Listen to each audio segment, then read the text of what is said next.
So, are you coming with me on my binge read? Are you going to binge read with me? So, I started this yesterday. I'm going to do one today.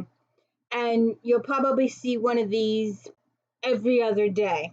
We'll do it like that, I think. But we're doing a binge read of a new series. Well, not a new series. A new series to the channel, but a very old series that's been existing for a while. And we started yesterday. And welcome to the D. Louise book series. I'm Christina, Kristina, and it's nice to meet you. And I hope you will stay and listen to my podcast and be prepared for lots and lots and lots and lots and lots of spoilers. Spoilers, spoilers, spoilers, spoilers, spoilers, spoilers, tons of spoilers, because we're going to do lots of reading, because I enjoy these books and I want to share them with you, and I want you to share them with me. And we started yesterday. This was new to me, and she wrote it recently, but it's a prequel. So because it's a prequel, I started it first because I like to read in series order. Now, most of the book I knew, and the only thing was the last chapter. So I'm going to wait. I said it yesterday. Once we do the entire reread, I'm going to come back and read the last chapter because it was new and it said present day, but present day is like 20 books down the line. So it blew me. So I want to go back and reread it after I reread all the others, because most of the book I knew. We started with Darius. It's the prequel to the Black Dagger Brotherhood. Today, we are doing book 1, Dark Lover. And we are going to do, watch in a couple days for Lover Eternal. These are the Black Dagger Brotherhood. They are protectors. They are vampire protectors. Come here. Come here. Come here. Come up here. Sit right there. Sit with mommy. So they protect the vampire society from the lessers. And the lessers are the bad guys. And they smell like baby powder. And when they kill them, they put their stuff in jars, and they put their jars in a cave. Because if a soul gets released, then the Omega can recreate them. They can be reincarnated. So to stop them from being reincarnated, they got to package them in jars. But we'll get there. But first, we're going to start off with Wraith. He's the king. He's the guy that was talked about, but was never on stage for this book. I have an author that says if it happens in the book, then that's considered on stage. But if it happens off, like if you said, oh, last week I blah, blah, blah, that's happened off stage. So that's how that's how I refer to it, because I took it over from her. Yes, ma'am. So we are going to do lots of reading in this book. I had a whole page written. Let me see what happened to it. Okay, so there are several plot lines in this book that I'll be focusing on, that I hope you will enjoy with me. Come here.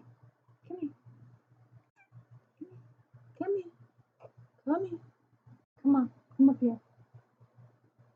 All right. So Darius starts the book by asking Wrath to care for Beth, and that Beth is his daughter, because she's going to be going through the change soon. She's going to be going through the transition from mostly human to vampire. So, and she has to have, her only chance of survival is Wrath's blood, because his is the only pure blood left. He's only one with pure blood left. So Darius is asking him to care for his daughter, and Wrath says no, but he will later change his mind. Butch and V, we'll get to Butch later, and Butch and Marissa. We will talk about it as the series goes on. Butch's relationship with V, and there was always speculation when it first was, it never as far as I know, I don't know yet. I mean, I've got the newest books and we'll go through them, but as far as I know, Butch and V never passed that line. They were tempted quite often, but they never passed that line. So it's just starting. And of course, Marissa, that's a relationship that's just starting too. And also, Butch getting to know Marissa, it's really cute. Their awkwardness together is really, really cute, and it's just adorable. So we have that. And then, of course, you have the evil lessers. So those are your little plot lines. There's more, but those are the basic ones. And so we start off, Darius is at Screamers, and we'll spend quite a lot of time at Screamers throughout the series. And it's a bar where the vampires go, but also where the humans go, and where there are vampire servers or people of their race who go there to service the Black Dagger Brotherhood. And also, one or two of the members of the Black Dagger are drug addicts too. So Darius first tells Tor, and Tor is one of the brothers, but he's the only one currently married to Wellesley. And then Wraith is supposed to be king, but he's been refusing to be king for several hundred years. And the race is now dying out, and they really need his leadership. So it's going to take an act of the scribe virgin. She is like their god. They have the Omega and her, good versus evil type royalty, godlike figures, whatever. And he wants Wraith to help his daughter through the transition, and Wraith turns him down. So then we meet Beth Randall. She is working at the Caldwell Courier Journal, and she leaves work and she gets mugged on the way home. And at the end of the chapter, Butch he gets there after the incident, and he finds a guy beat up in the alley, and we'll talk about Billy later. So that's Butch is handling one of the guys that attacked her. So then, like I said, Wraith meets with Darius, and he tells him about Beth, and Darius begs him to help his daughter, and that his blood is the only blood that will be strong enough. And Wraith says no. Darius leaves, and this is the big predicted death of Darius. It's talked about a little bit in here, that he knows it's coming because one of the brothers has psychic abilities and he can predict the future, and he had seen Darius's death coming, and Darius made plans. He wrote a letter. We'll get to that. So Beth is friendly with the police officers because she's a journalist for the newspaper, and she's trying to get her a good thing on the crime beat. And her two buddies, Butch O'Neill and Jose De La Cruz, are cops that feed her information. So Jose tells her about the bombing, and at first she says she's not going to go, but then she decides to go even though she's not feeling well. And the reason she's not feeling well is because she's close to getting to the change. So Wraith goes to Darius's house to meet up with Marissa. Marissa is one of the chosen, and she donates blood to him. She's been donating blood to him for hundreds of years, and she's been waiting for him to make her his Shellen. He has always refused, and Shellen is wife. And her brother is Havers. He is the vampire doctor. He's also does experiments on the blood thing, and he feels bad for his sister that Wraith has never ever considered her for a Shellen, even after all these years that she has serviced him. They've never done anything else except the blood exchange. It's been purely platonical. So Fritz is a figure that you will see in all of the books. He is the major domo or the butler or the be there to end all, willing to serve these guys up the yin yang. So they learn about the bomb and that Darius is deceased, and Fritz gives Wraith a letter.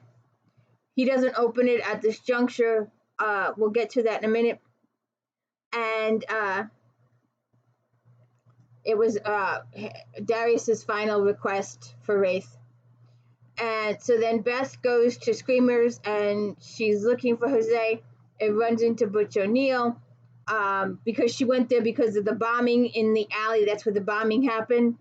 And he pins her down, and she finally tells him what happened, that she was mugged and she was attacked, blah, blah, blah. So then Wraith, Tora, and Rage and Fury, those are the other brothers, and each one will get their own book, and you'll get to know the brothers better as time goes on. Then Wraith asks Fritz to read the letter because Wraith is quite blind,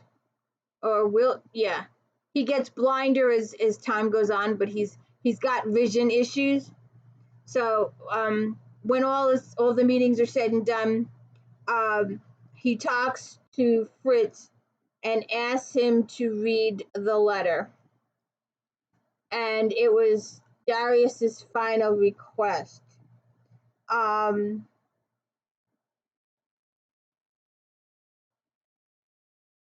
Why did I say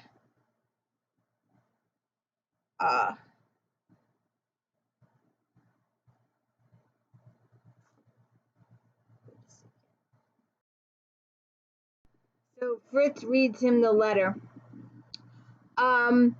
It says, if I haven't spoken to you already, ask Torment for details. 1188 Reed Avenue, apartment 1B. Her name is Elizabeth Randall. P.S.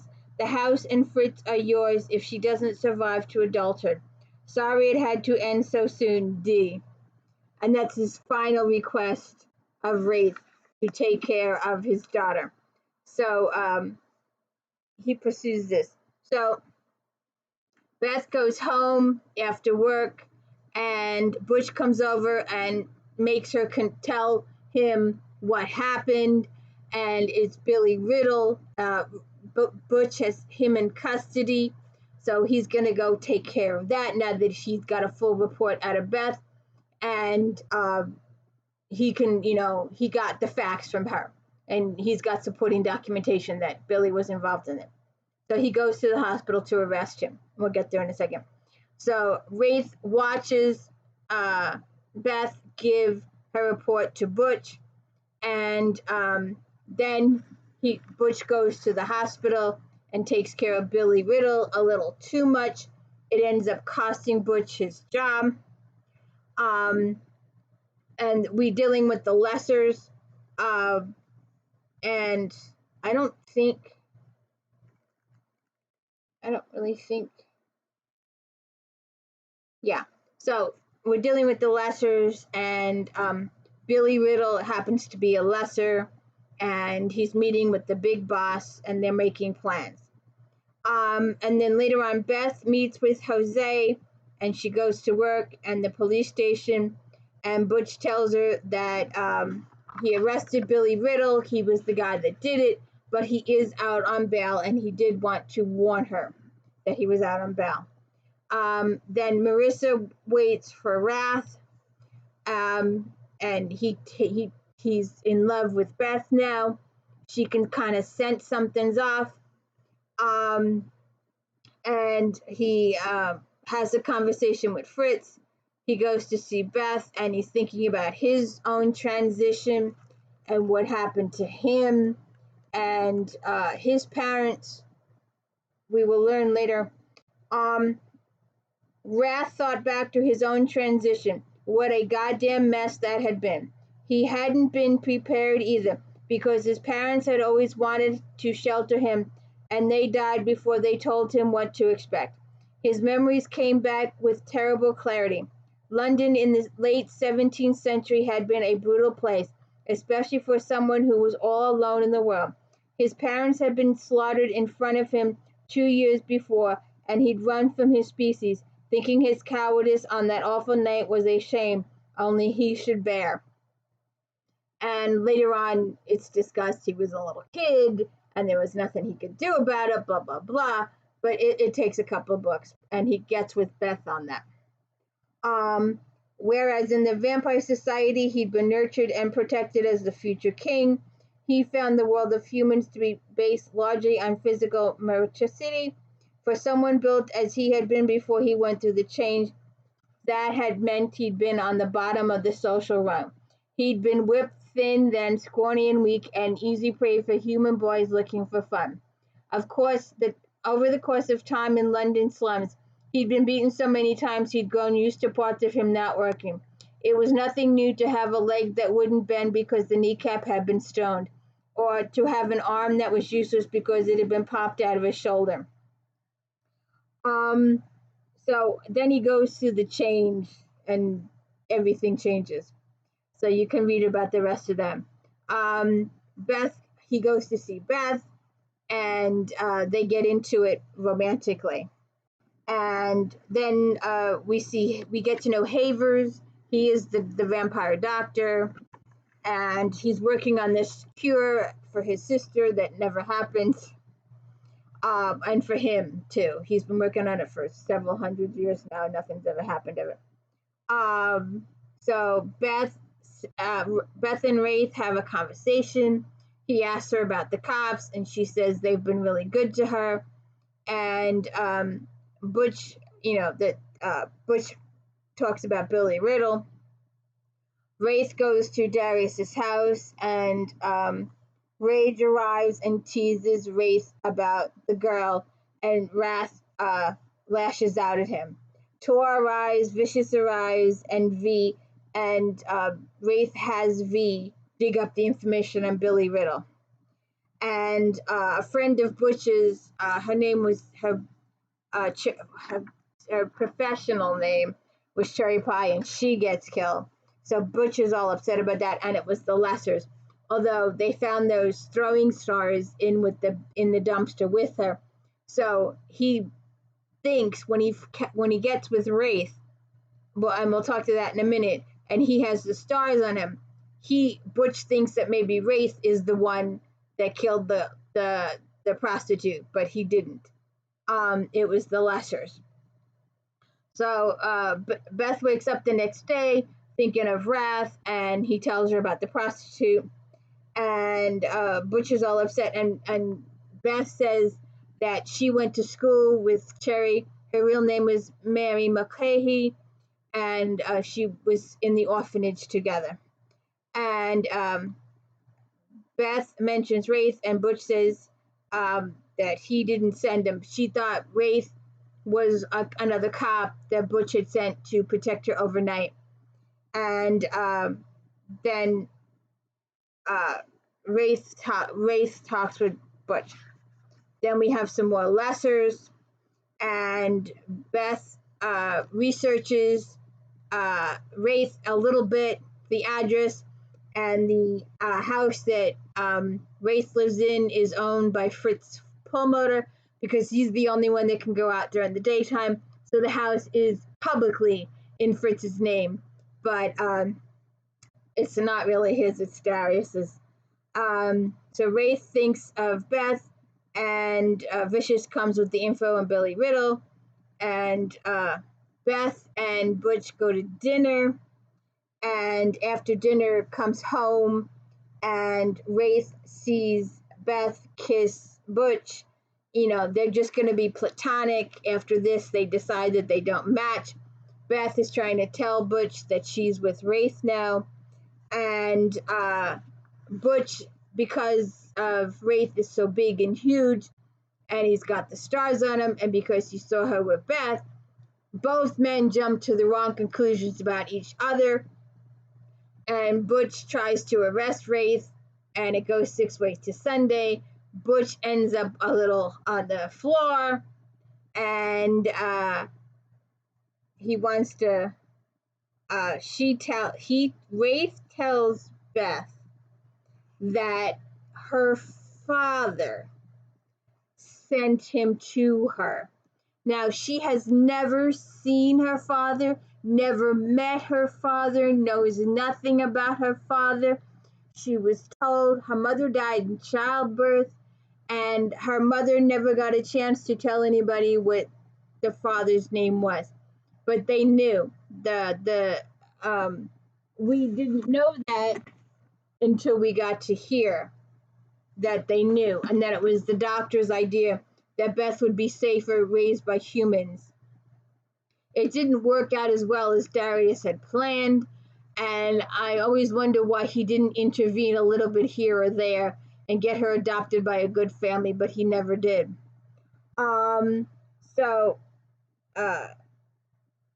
Butch is trying to arrest him, and Beth is trying to protect him, and Wraith glanced around. He couldn't very well throw her over his shoulder here, just 15 yards from the back of the police station, not in full view of that damned cop. No, he was going to have to come right before dawn and abduct her, and then he'd chain her in Darius's chamber if he had to, because it was either that or she was going to die. Why the hell did you lie? She yelled. You didn't know my father. Yes, I did. Liar, she spat. You're a killer and a liar. At least you got the first part right. Her eyes widened, horror dawning on her face.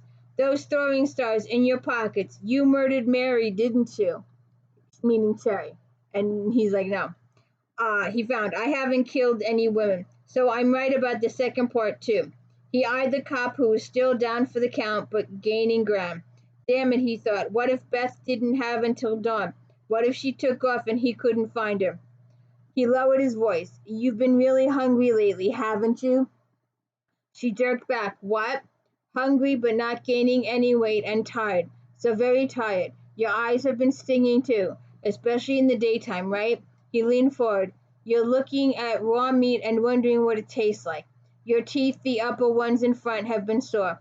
Your joints ache and your skin feels tight, and it's getting tighter. She blinked, mouth falling open.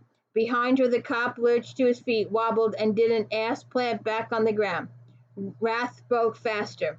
You feel like you don't belong, don't you? Like everyone else is moving at a different speed. You think you're abnormal, separate, apart, restless. You sense that something is coming, something monumental, but you don't know what it is or how to stop it. You lie awake, afraid of your dreams, lost in familiar surroundings.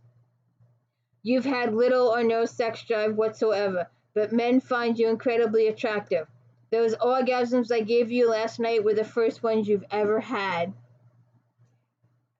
It was all the things he could remember about existing in the human world before his transition.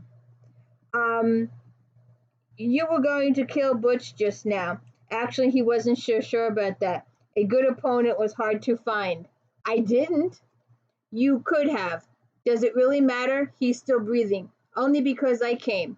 Wraith growled, playing the best card he had. I'll take you to your father's house. My father, huh? We're out of time, Beth. There was a long silence. The cop lifted his head and looked down the alley. In another minute or two, the guy was going to try and make another arrest. I'm leaving now. Come with me. Her grip tightened on her purse. Just so we're clear, I do not trust you. He nodded. Why would you? And those orgasms weren't my first. Then why were you so surprised to be having them? He calls her on it. And then later on, she realizes that the reason that Wraith took extra care in beating the crap out of Butch was because he saw them kissing after their date. So he brings her to Darius's house, and the interesting thing is Fritz. Now remember, Fritz played a huge part in Beth's life, but she doesn't know it. Wraith walked up the front steps of Darius's house. The door swung open before he could reach the brass handle. Fritz was on the other side. Master, I didn't know you were... The Doggen froze as he saw Beth. Yeah, you know who she is, Wrath thought. But let's be cool. She was jumpy enough as it was. Fritz, I'd like you to meet Beth Randall. The butler staring. You're going to let us in? Fritz bent down low and bowed his head. Of course, Miss Randall. It's an honor to finally meet you in person. Beth seemed taken back, but managed a smile as the Doggen straightened and moved away from the door. When she stuck her hand out, Fritz gasped and looked to Wrath for permission. Go ahead, Wrath muttered as he shut the door. He could never understand the strict traditions of the Doggens. That's what they called the butler or the servant. Beth was clearly astonished, but then she had no way of knowing that by offering her hand to him, she had paid him the highest honor of their species. As the daughter of the precept, she was a high-bred aristocrat in the world. Fritz was going to be glowing for days. We'll be in my chamber, Ray said. And he's like, the guys are here. And, oh, Lord, does she have to ring all the time? So, they see Rage sewing his arm up. And she's like, ah! And then they have a moment. And then, Wraith talks to her about her. As Wraith carried Beth back to the chamber, fear and confusion poured out of her in waves of distress. He laid her down on the bed and yanked the top sheet free so he could wrap her up. Then he went to the couch and sat down, thinking she'd appreciate the space. Eventually she shifted around and felt his eyes on him. I'm waiting to wake up to have the alarm go off, she said hoarsely, but it's not going to. He shook his head. How is this possible? How? Vampires. We're just a different species. Bloodsuckers kill us. Tribe persecuted minority, which is why your father was hoping you wouldn't go through the change. The change? Oh, God. She clamped her hand over her mouth as if she was going to be sick. Don't tell me I'm going to. A wave of panic came out of her, creating a breeze through the room that reached him in a cool rush. He couldn't bear her anguish and wanted to do something to ease her, except compassion wasn't among his strength. What's going to happen to me? The desperation in her voice suggested that she was talking to God, not him, but he answered anyway. Your change is coming fast. It hits all of us sometime around our 25th birthday. I'll teach you how to take care of yourself. I will show you what to do. Good God. After you go through it, you're going to need to drink. She choked and jerked up. I'm not killing anyone. It's not like that. You need the blood of a male vampire, that's all. That's all, she repeated. We don't prey on humans. That's an old wives' tale. You've never taken a human, not to drink from them. There are some vampires who do, but the strength doesn't last long. To thrive, we need to feed off our own race. You make it all sound so normal. It is. She fell silent, and then, as if it just dawned on her, you're going to drink from me when it's time. She let out a strangled sound like she wanted to cry out, but her gag reflex had kicked in. Beth, I know this is hard. You do not, because I had to go through it too. Did you learn you were one out of the blue also? It wasn't a challenge, more like she was hoping she had common ground with anyone. I knew who my parents were, he said, but they were dead by the time my transition hit. I was alone. I didn't know what to expect, so I know what the confusion feels like. Was my mother one too? She was human, from what Darius told me. Vampires have been known to breed with them. although it's rare for the infants to survive. Can I stop the change? Can I stop this from happening? No. Will I hurt you? Ray swallowed his surprise. No one worried about him. Vampires and humans alike feared him. His race worshipped him, but none were ever concerned for him. He didn't know how to handle this sentiment. No, it won't hurt me. Can I kill you? I won't let you. Promise? He's like, yeah, promise. So then,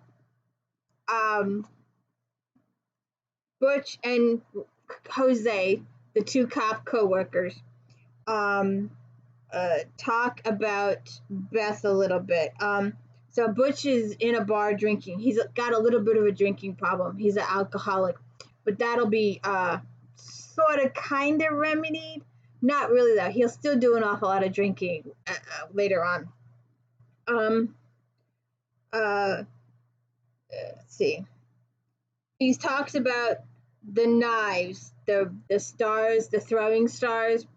And he said the boys in the lab got a real hard on for them. Composite metal, diamond hard, beautifully made by hand. No identifying manufacturer. Gun was a standard 9mm.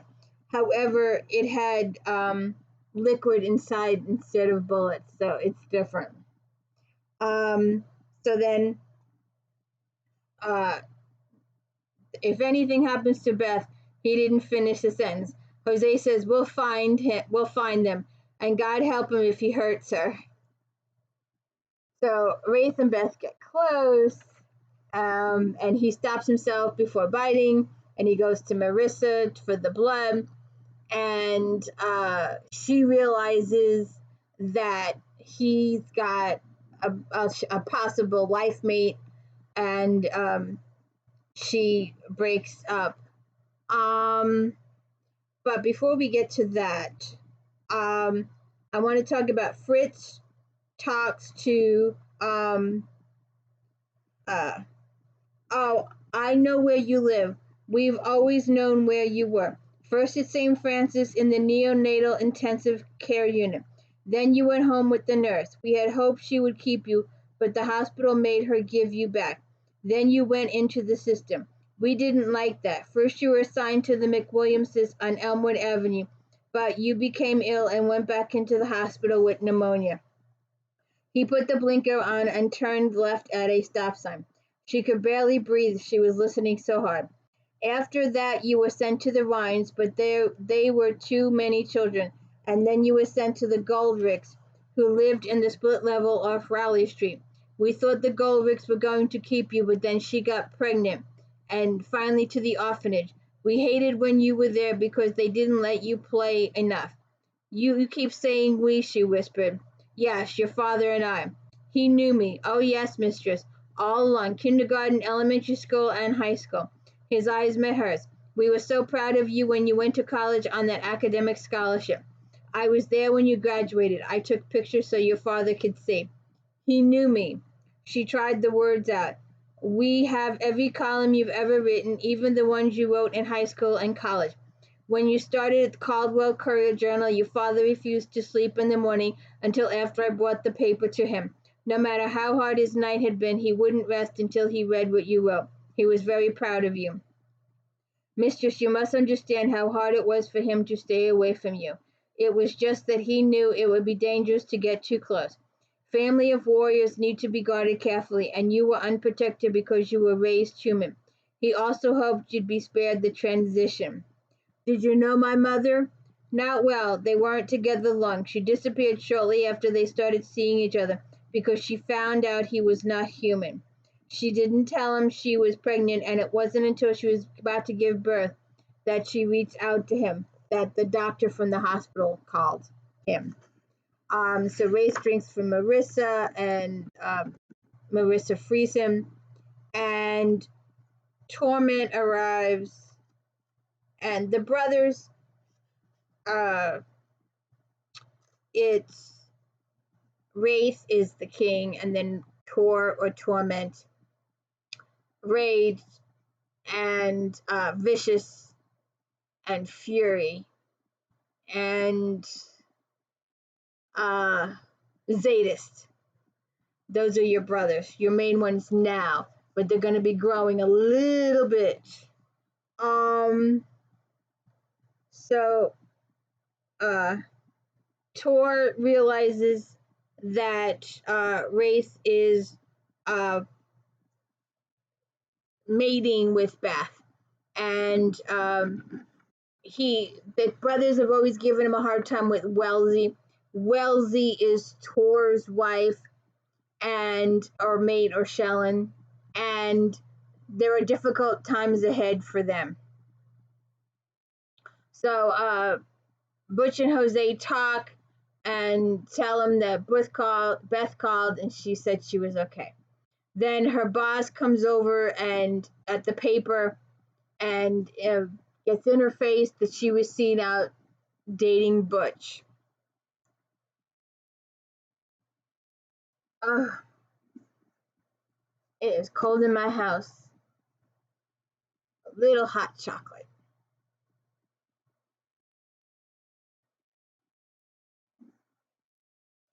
It was really warm today, and the temperature dropped about an hour or so, and now it's raining. So it's chilly. So Tor, because Wraith was busy with stuff, Tor was nominated to guard Beth because he's the only one that's married and he was the only one that could be trusted with Beth. And they spent the night watching Godzilla movies. And like I said previously, Marissa, who is Haver's sister. Havers is the vampire doctor, and Marissa is his sister. And my lord, I release you from the covenant. You are free of me. He cursed, feeling like hell for what he'd done to her. I don't understand your anger, she said weakly. This is what you've always wanted, and I grant it to you now. I never wanted me, she whispered. I know.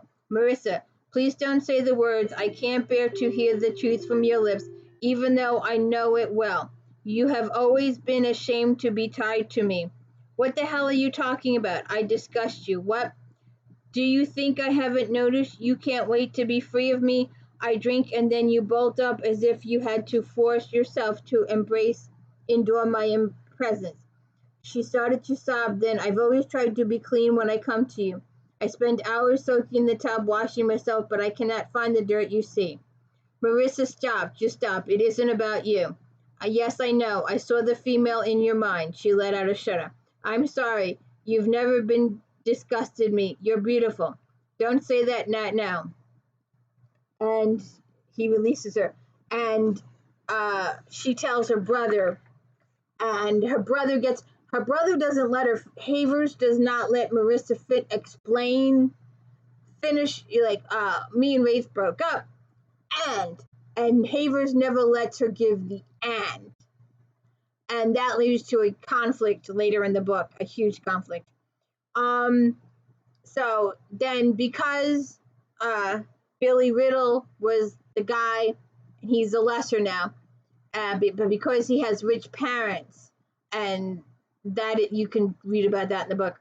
But he could, because Butch beat Billy up, Butch gets suspended from the police force, but it's really not going to matter much. So they investigate stuff. Beth and Wraith have another little bit of a date, and he talks to Tor. I'm not sure. I'm lucky to have found love. I thank the scribe virgin every day that Wellesley is in my life. Wraith's tempted surge set off by something he couldn't put his finger on. You're pathetic. Tor hissed.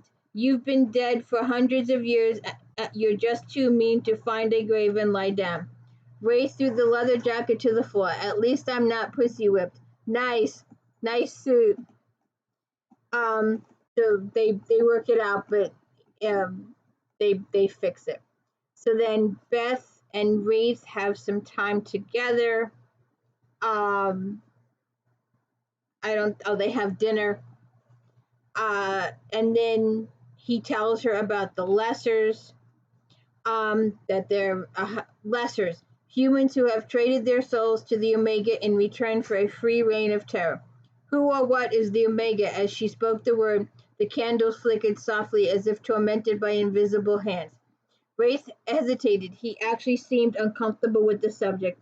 He who wasn't afraid of anything. You mean the devil? Worse, you can't compare them. One's just a metaphor, the other's very, very real. Fortunately, the Omega has a counterpart, the scribe virgin. He smiled wearily. Well, maybe fortunately is too strong a word, but there's a balance. God and Lucifer. Maybe according to your lexicon, our legend has it that the vampires were created by the scribe virgin as her one and only legacy, as her chosen children. The Omega resented her ability to generate life, and he despised the special powers she gave to the species. The lessening society was his defensive response. He uses humans because he is incapable of creation and because they are readily available source of aggression. This is just too strange, she thought. Trading souls, the undead. You have others who fight with you, my brothers. As soon as the vampires recognize they were under siege, the strongest and most powerful males will beat it out, trained to fight, turn loose against those lessers. Those warriors were then bred to the strongest females over generations until a separate subspecies of vampire emerged. The powerful of this class were indoctrinated into the Black Dagger Brotherhood. Are you brothers by blood? In a manner of speaking. So it's humans you kill. Yes, although they're basically dead already. In order to give his fighters the longevity and strength they would need to fight us, the Omega had to strip them of their souls. Not that having a soul ever prevented a human from coming after us. And they go into it even more, and he talks to her about this. And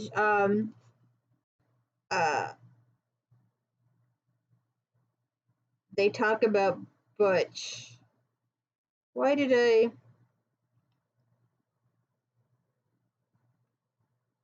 So they talk about vampires can't go out during the day.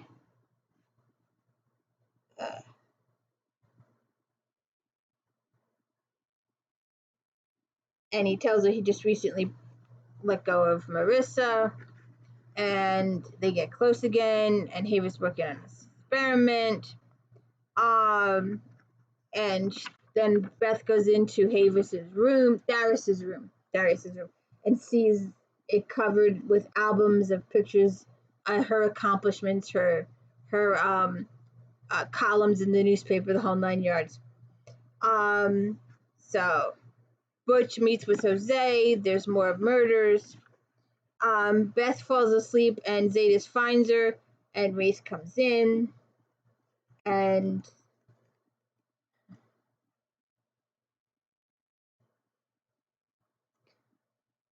bet you're pissed you need a ride home tonight, Zeta said, and that I was the closest one with a car. Don't make me regret it more. Zetas took a step to the left, and Wraith went with him, using his body to shield her. Zetas chuckled, a deep, evil rumble. You're actually willing to fight for a human? She's Darius's daughter. Zetas' head snapped to the side, those black pits of his probing her features. After a moment there was a subtle softening in his brutal face, a drop in the sneer, and then he made a point to tuck in his shirt while looking her in the eye, as if he were apologizing. Wraith did not step off, however. What's your name? Zetas asked her. Her name's Beth. Wraith put his head into the path of Zetas' vision. And you're leaving. So she's slowly meeting all the brothers. Marissa thinks about Wraith, and Wraith talks with Beth about his transition. Beth finds out that Butch has been on administrative leave. Butch comes over he's been trying to reach Beth all day, and he hasn't been able to reach her. He goes over to her apartment, and she's on the floor, and it looks like she's having a heroin or cocaine or some kind of drug withdrawal, and she's not. Butch went over to a window, whipped off his shoe, and pushed his hand in deep-side the sole. He punched at the glass until it cracked, then shattered. As he reached in to free the lock, he cut himself, but he didn't care if he lost an arm getting to her. He threw his body inside and knocked over a table as he lunged forward. "Beth, can you hear me?" She opened her mouth, worked it slowly, no words came out. Butch flipped his phone open to call 911. "I have a drug overdose." Beth's hand fluttered up and started to shake her head. She was trying to bat away the phone.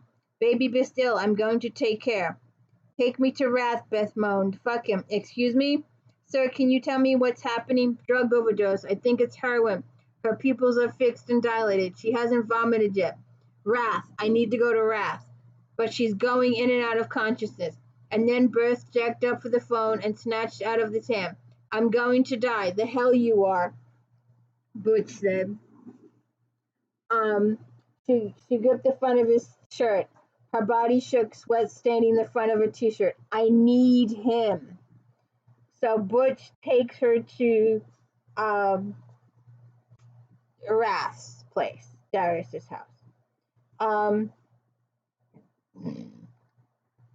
A noise like cannonballs hitting a wall cut him off. Someone was pounding the holy hell out of the front door.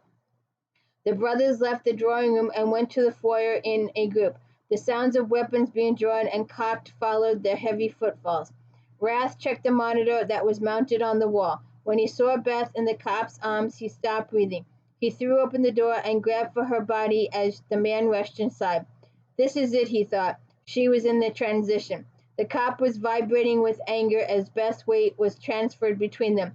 "You goddamn son of a bitch, how could you do this to her?"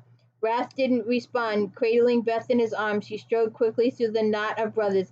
He could feel their astonishment, but it wasn't about to stop and explain.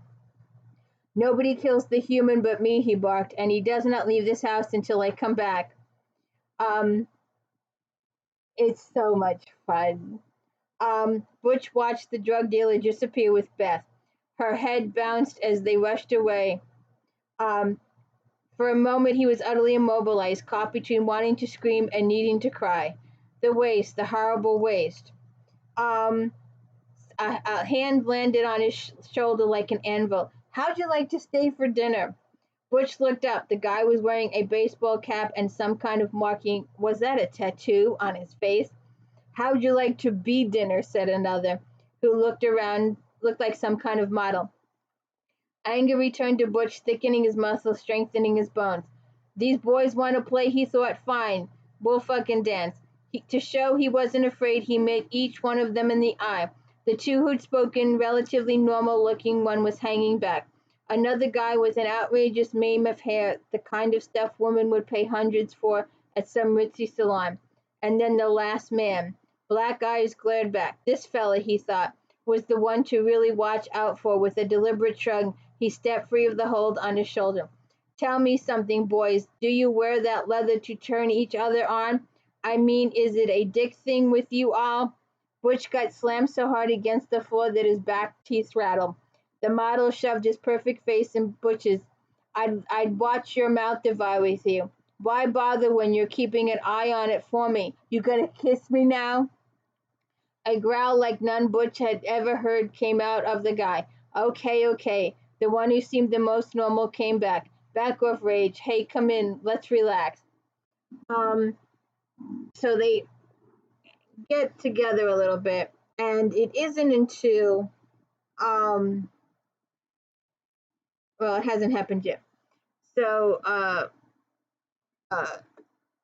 they get to know each other a little bit, and Beth goes through the change, and she bites Wrath, and he's just in heaven.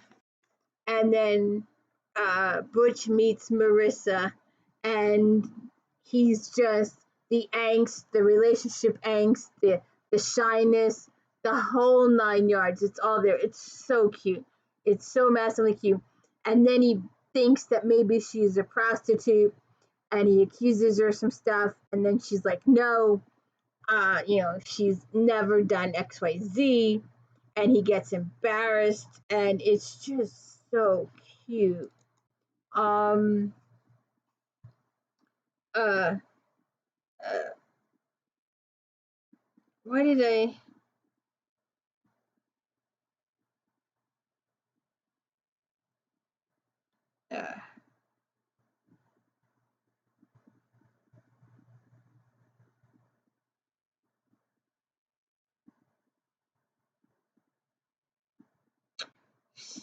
uh, they're at dinner, and he says, "This is the Black Dagger Brotherhood, my fellow warriors, my brothers." He nodded to the blinding handsome one. "Rage, you know, Tor also. The one with the goatee and the socks hat is vicious. Rapunzel over there is fury." Wrath's voice dropped to a snarl, and Zadis has already introduced himself. The two she spent some time with smiled at her. The others nodded, except for the scarred one. He just stared. That guy had a twin, she recalled. She had been hard-pressed to pick out his real brother. "Gentlemen, this is Beth," and she's his wife. Um,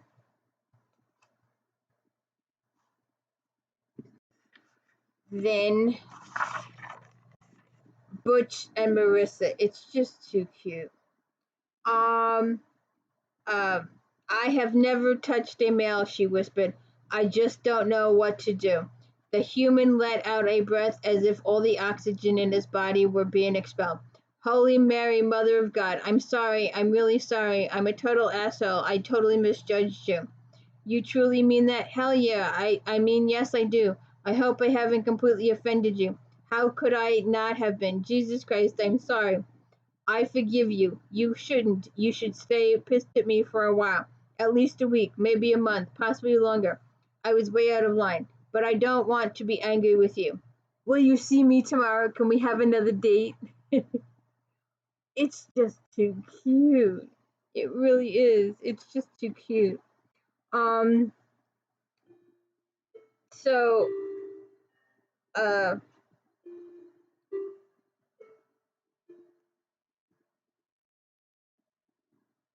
oh, so, uh, Marissa decides that she needs to leave, and she just poofs, and Butch just freaks out 6 ways to Sunday. Um, uh, uh, "Where's Marissa?" "How should I know? She fucking disappeared in front. I held her hand, and then he sounded like a frantic idiot and clapped his trap shut." "Tell me what? They're a bunch of vampires," Beth murmured. Bitch looked at her, annoyed. "Yeah, right. Try that one again, sweetheart." But then she started talking, telling him things that he couldn't believe. When Beth fell silent, he could only stare at her. His instincts were telling him she was lying, but it was all just too hard to accept. "I don't believe this," he said to her. "It was hard for me to comprehend, too, I'll bet." He paced around the room, wishing he had a drink. The two of them just stared at him. "Open your mouth." He heard a low, nasty sound behind him. Just a cold draft hit him in the back. "Wrath, it's okay," Beth said. "Calm down." She parted her lips, revealing two long canines that had very certainly not been there before. Butch felt his knees wobble as he reached out to touch her teeth.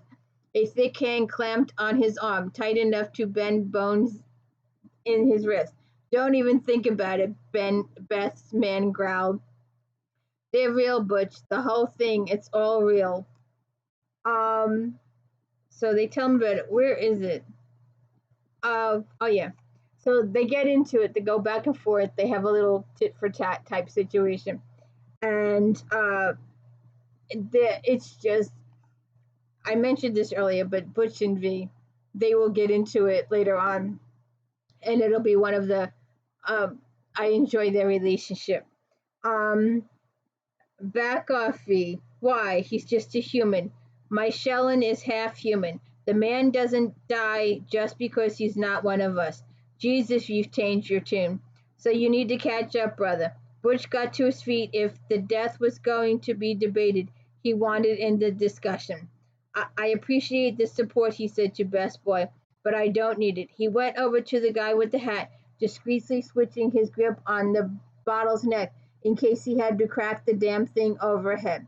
He moved in tight so their noses were almost touching.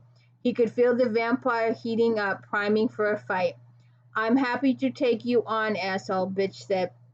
I'll probably end up losing. I fight dirty, so I'll make you hurt while you kill me. Then he eyed the guy's hat. Though I hate clocking the shit out of another Red Sox fan. There was a shout of laughter from behind him. Someone said, this is gonna be fun to watch.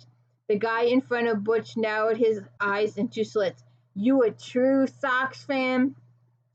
Born and raised in Southie, haven't stopped grinning since '04. There was a long pause. The vampire snorted. I don't like humans. Yeah, well, I'm no too crazy about you bloodsuckers. Another silence. The guy stroked his goatee. What do you call 20 guys watching the World Series? The New York Yankees, Butch replied. The vampire laughed in a loud burst, whipped the baseball cap off his head, and slapped it on his thigh. Just like that, the tension was broken. Butch let out a long breath, feeling like he'd just been missed by an 18-wheeler. As he took another swig from the bottle, he decided it was being one weird night. And then they start talking baseball at night. And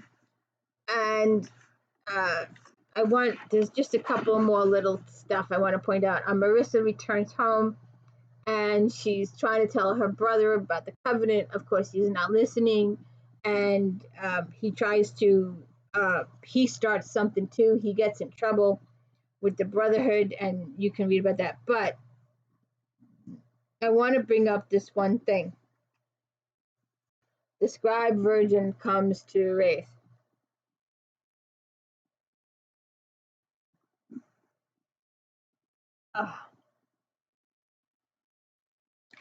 He turned around. The diminutive figure approaching him was completely draped in black silk. Her head and face were covered, her hands and feet everything. She glided over to him, not walking, just moving through the still air. Her presence made him uneasy. Wraith bowed his head. Scribe Virgin, how are you? More to the point, how fare you, warrior? You've come seeking change, have you not? He nodded. Aye. You wish the covenant with Marissa to be broken. You have found another, and you would take her as your Shellen. Yes. This female you want, she is the daughter of your brother Darius, who is in the Fade. Have you seen him? She laughed slightly. Do not make inquiries of me. I let your first question slide because you were being polite. But remember your manners, warrior. You don't ask the scribe virgin stuff. It's a real tension with the chick. Of course, later on, way later down this, it gets a little different. But in these first several books, you don't question the scribe virgin. She tells you, and you must obey. My apologies, scribe virgin. I grant you and Melissa freedom from your covenant. Thank you.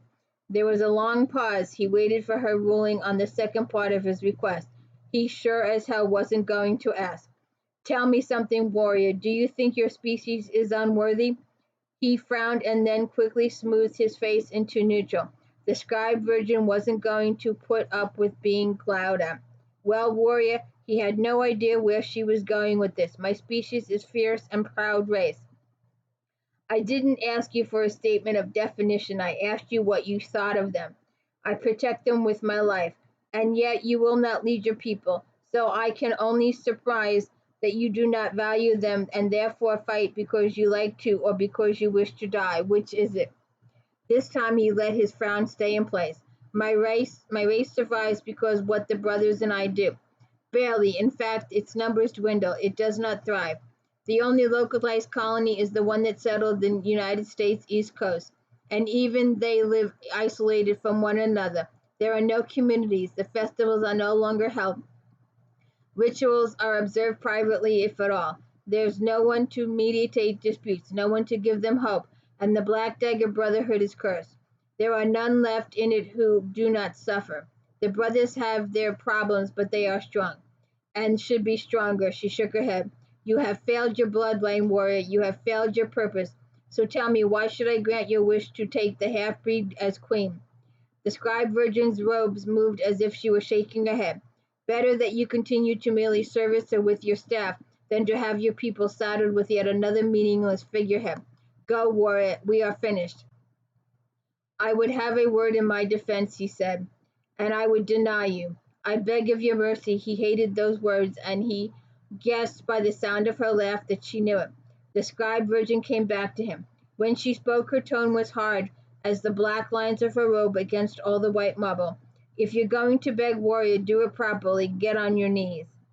"I rather like you like this," she murmured, being relatively pleasant. "Now, what were you saying?" "I love her. I want to honor her, not just to have her warm my bed. So treat her well, but there's no need to have a ceremony." "I disagree, respectfully." There was a long pause. "You have sought no counsel from me over these centuries." He lifted his head. "Is that what bothers you?" "Do not question me," she snapped, "or I will have that half-breed taken from you faster than your breath."